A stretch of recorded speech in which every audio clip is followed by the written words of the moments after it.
میں جذبات رکھے.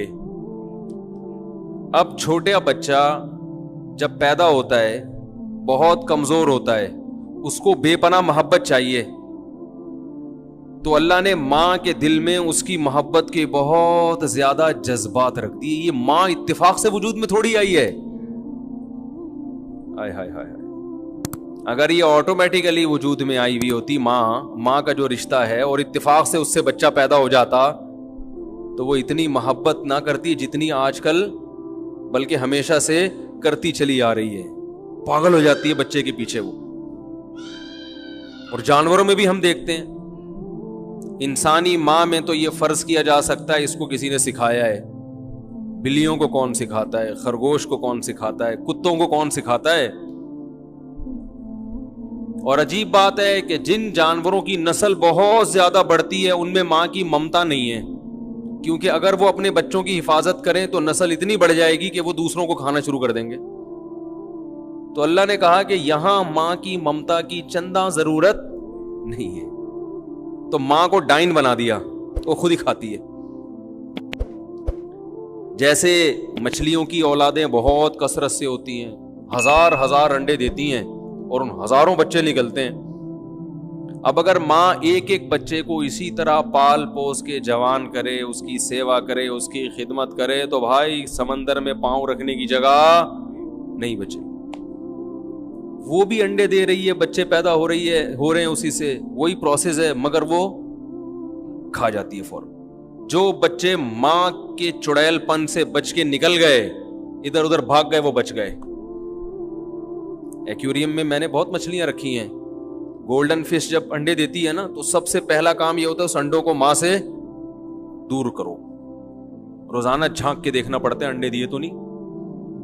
آپ تھوڑی سی دیر کر دیں گے وہ انڈے کھا جائے گی. ہزاروں بچے, سانپ کی مادہ ہزاروں بچے دیتی ہے, لہذا فوراً انڈے بھی کھاتی ہے, بچے بھی کھاتی ہے. مرغی درجن انڈے دے گی, وہ اپنے انڈوں کی بھی حفاظت کرے گی جب تک کوئی بیماری نہ لگی ہو. بعض وقت مرغیوں کو انڈے کھانے کی بیماری لگ جاتی ہے, وہ تو ایک الگ ہے. نارملی ایسا نہیں ہوتا. انڈوں کی بھی حفاظت اور ایک ایک چوزے کی حفاظت کرتی ہے وہ, کہ یہ میرا چوزا ہے. یہ مرغی کے دل میں انڈوں کی محبت اور اس کے چوزوں کی محبت جو انسٹال کر دی ہے, خدا کی قسم یہ خود بخود نہیں ہو سکتی. اگر یہ خود بخود ہوتا تو سانپ کے دل میں بھی ہوتی محبت. بھئی یہ بچے چیخ رہے ہیں, ان کو کنٹرول میں کریں. ماؤں کے دل میں بچوں کی محبت کا یہ مطلب تو نہیں ہے کہ بچے چیختے رہیں تو مائیں ان کو کچھ کہیں نہیں. جو خواتین بیان سن رہی ہیں, بچوں کو کنٹرول کریں. تو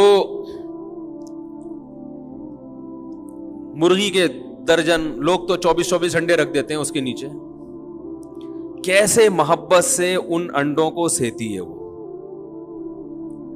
12 گھنٹے جو ہے نا, 24 گھنٹے میں انڈا مکمل موو کر چکا ہوتا ہے. وہ انڈوں کو اپنی چونچ سے گھما رہی ہوتی ہے. اس کو پتا ہے اب یہاں سے ہیٹ پہنچا دی, اب تھوڑا ادھر سے, اب ادھر سے سکائی کر رہی ہے. بھائی کس نے سکھایا اس کو؟ باقی تو سارے کام مرغی کے بے وقوفوں والے ہیں. اتنی ذہانت کہاں سے آ گئی؟ اس سے پتا چلتا ہے بھائی جس نے اس کو پیدا کیا وہ اس کی نسل کو باقی رکھنے کا انتظام بھی اس نے پہلے سے کر دیا ہے. اس کو پتا ہے کہ اس کی نسل کو باقی کیسے رکھنا ہے. ایک عقل وہ ہوتی ہے جس سے انسان چیزیں ایجاد کرتا ہے, جو سائنسدانوں کے پاس ہوتی ہے. ایک عقل وہ ہوتی ہے جس سے انسان کو سیدھا راستہ نظر آتا ہے. اللہ اس عقل کو عقل مانتے ہیں جو آپ کو سیدھا راستہ دکھائے, جو اللہ تک پہنچائے. باقی عقلیں اس کے بعد. تبھی تو قرآن میں بڑے بڑے عقل مندوں کو احمق اور بے وقوف کہا ہے. مشرکین مکہ میں ایسے عقل مند تھے, قوم کے سردار تھے. بڑے بڑے مشوروں میں ان کو بلایا جاتا تھا, بٹھایا جاتا تھا. جنگوں میں ان سے مشورے لیے جاتے تھے, وہ بڑے اچھے مشورے دیتے. لیکن قرآن نے ان کے بارے میں کہہ دیا اولئک کالانعام, یہ چوپایوں کی طرح ہیں. بل ہم اضل, بلکہ جانوروں سے بھی زیادہ بدتر. ان سے زیادہ سینس تو جانوروں میں ہے. تو اصل عقل وہ ہے سب سے پہلے جو انسان کو اس کے خالق سے ملائے. خالق کے بعد والدین کی پہچان کرائے. بعض لوگ بڑے سائنٹسٹ ہوتے ہیں, اپنے ابا اماں کا خیال کرتے ہی نہیں ہیں. بھائی تمہیں تمہاری عقل تمہارے والدین کا حق اگر نہیں بتا رہی کہ کیا حق ہے, جنہوں نے تمہیں پیدا کیا, پال پوس کے جوان کیا, اتنی سینس نہیں ہے تو تم چیزیں ایجاد کر کے قوم کی خدمت کر کے کیا تیر مار لیا تم نے؟ قوم پہلے ہے یا والدین جنہوں نے جنا وہ پہلے ہیں؟ وہ میں نے بتایا تھا نا ایک انگریز کا قصہ. ایک صاحب نے مجھے بتایا کہ وہ 10 سال سے اماں ہسپتال میں پڑی ہوئی ہے, ایک دن ملنے نہیں گیا. جس دن انتقال ہوا تو ایک آنسو ٹپکا, کیا میری مدر کا آج انتقال, وہ ایکسپائر ہو گئی ہیں آج. لیکن آفس ٹائم پہ, آفس میں 1 منٹ کا ناغا, بولو بھائی نہیں ہو رہا. ٹیکس کبھی نہیں چوری کیا ہے بھائی. تو قوم کے تو بڑے خیر خواہ ہیں. جس ماں نے تجھے جنا ہے یار, تم جانوروں سے سیکھ لیتے اپنی اولاد سے کیسے محبت کرتے ہیں, تو انسانوں کی محبت تو اس سے زیادہ ہوتی ہے. یہ چیز نظر ہی نہیں آ رہی, اندھے ہوئے ہوئے اس سے. قرآن تبھی تو کہتا ہے وَجَعَلْنَا مِن بَيْنِ أَيْدِيهِمْ سَدًّا وَمِن خَلْفِهِمْ سَدًّا, ان کے آگے بھی دیوار کھڑی کر دی ہم نے, ان کے پیچھے بھی دیوار کھڑی کر دی, ان کو نظر ہی نہیں آتا. فَأَغْشَيْنَاهُمْ فَهُمْ لَا يُبْصِرُونَ, پردے ڈال دیے ان کے اوپر, اب ان کو ہمارا بتایا ہوا راستہ نظر نہیں آتا. ان کو یہ تو نظر آئے گا آفس ٹائم پہ پہنچنا ہے, صحیح ہے نا, محنت کرنی ہے, ٹیکس ٹائم پہ جمع کرانا ہے, پینلٹی نہ لگ جائے وغیرہ وغیرہ, سب چیزیں بہت فٹ فاٹ, اخلاق اچھے اخلاق, اسمائل, مسکرا کے بات کرو, سیلفی لیتے ہوئے اسمائل. اب تو سیلفی کے بعض کیمرے ایسے آ رہے ہیں جیسی سیلفی ہونے والی ہوتی ہے اس پہ اسمائل لکھا ہوا آ جاتا ہے کہ غلطی سے آپ کا عجیب سی شکل نہ آ جائے. تو کیمروں کو بھی اتنی عقل ہے بھائی. یعنی ظاہر ہے جس نے یہ بنایا تو اس نے کیسے اس میں سافٹ ویئر ڈال دیا کہ یار وہ پہلے سے آپ کو مسکرانے کی ترغیب دے رہا ہے. لیکن جس ماں نے جنا بھائی, کس قدر محبت, ماں کی محبت بھی سمجھ میں نہیں آ رہی کسی کے. اس سے بڑا بدبخت دنیا میں کون ہوگا؟ چلو ان کے معاشرے میں ہم کہتے ہیں باپ کی محبت کسی کو ملتی ہے کسی کو نہیں ملتی, ماں کی محبت تو سب کو مل رہی ہے نا.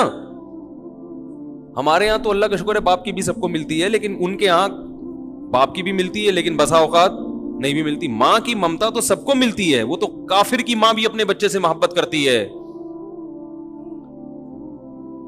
تو یہ وہ عقل ہے جس کو قرآن کیا کہتا ہے, قرآن اس عقل کو نہیں مانتا ہی نہیں قرآن اس عقل کو. اولئک کالانعام, چوپایوں کی طرح. کبھی قرآن کہتے ہیں ان کے کان میں ٹاٹ لگے ہوئے ہیں, سنائی نہیں دیتا. کبھی قرآن کہتے ہیں ان کی آنکھوں پہ پردے ڈال دیے, دکھائی نہیں دیتا. کبھی قرآن کہتا ہے ان کے منہ پہ مہر لگا دی, بولتے نہیں, حق نہیں بولتے, ساری دنیا کی ساری باتیں کریں گے, سیدھے راستے کی بات ہی نہیں کرتے کہ رائٹ وے کیا ہے, سیدھا راستہ اس پہ بات ہی نہیں کرتے. گونگے بن گئے ہیں, بہرے بن گئے ہیں, سوچنے کی صلاحیت ختم. تو یہ ان لوگوں کے بارے میں ہے جن کو ہم عقل مند کہتے ہیں, جن کے پیچھے ہم چل رہے ہیں. تو اب دیکھو مرغی کیا کرے گی, روزانہ اس کو تھوڑا تھوڑا گھماتی رہے گی. 21 دن بعد جب چوزے نکلنے کا ٹائم آتا ہے, مرغی بڑی ہوشیار, اسے پتا ہے میرا چوزا کون سا ہے اور باہر سے اسمگلنگ کس چوزے کی ہو رہی ہے. بعض لوگ یہ کرتے ہیں پہلے دن دوسرا چوزا کو جڑ دیتے ہیں, مرغی اسی وقت چونچ مار کے اس کو مار دیتی ہے. یہ فطری محبت اولاد سے کس نے رکھ دی بھائی؟ اس کو کیا پتا کہ سوتیلا کون ہے, سگا کون. بعض بڑی کلاکاری سے ایسا کرتے ہیں کہ بالکل بہت احتیاط سے رکھتے ہیں تو مرغی کو پھر پتہ نہیں چلتا, تو مرغی دھوکے میں آ جاتی ہے کہ میرا ہے. اس سے بھی بالکل اسی طرح محبت کرتی ہے جیسے اپنے سگوں سے کر رہی ہوتی ہے. دھوکہ دے دو تو ٹھیک ہے, ورنہ نہیں مانے گی, لیکن یہ دھوکہ دینا ہے بڑا مشکل. جس دن چوزے نکلنے والے ہو نا, تو اس دن آپ کوئی دوسرا انڈا جس سے چوزا نکلنے والا ہو رات کے وقت چپکے سے مرغی کے نیچے رکھیں اور پرانا ایک سڑا ہوا انڈا نکال کے پھینک دیں. تو بعض دفعہ مرغی دھوکے میں آ جاتی ہے کہ یہ میرا ہی ہے, اکثر تو نہیں آتی لیکن بعض دفعہ دھوکے میں آ جاتی, پھر اس سے محبت کرتی ہے. کوئل کیا کرتی ہے, کوئل یہ کرتی ہے, اس کو اپنے بچے سے اتنی محبت ہے کوئل کو, لیکن اللہ نے اس میں انڈا سیکنے کی صلاحیت نہیں رکھی. سمجھ رہے ہیں نا, اس میں یہ سافٹ ویئر انسٹال ہی نہیں ہوئے ہیں کہ وہ انڈوں پہ بیٹھے اور اتنی ٹینشن لے, اس کو کوئی مصروفیات ہوں گی, لیکن اس کو بھی اپنے انڈے کی فکر بہت ہے کہ میں نے انڈا تو دے دیا, بچہ کہاں سے نکالوں میں اس سے, اپنی نسل کی فکر بہت ہے, جذبات اس کے اندر بھی ہیں. ارے بتاؤ, آج تو انسان اپنی نسلیں روک رہا ہے نا, لیکن جانور چاہتے ہیں کہ نسل بڑے, ہمیں انہوں نے کہا پتا ہمیں دنیا میں رہنا نہیں ہے, ہماری نسل آگے ہونی چاہیے. تو انسان پہ کیونکہ انسان جب فطرت سے ہٹتا ہے تو جانوروں سے بدتر ہو جاتا ہے, پھر وہ ہر جانور نسل بڑھانے کی سوچتا ہے, انسان جانوروں سے بدتر کہ میں کھا لوں بس سارا, اس زمین میں جو کچھ ہے میں کھا لوں. تو یہ زمین تو بنی انسانوں کے لیے,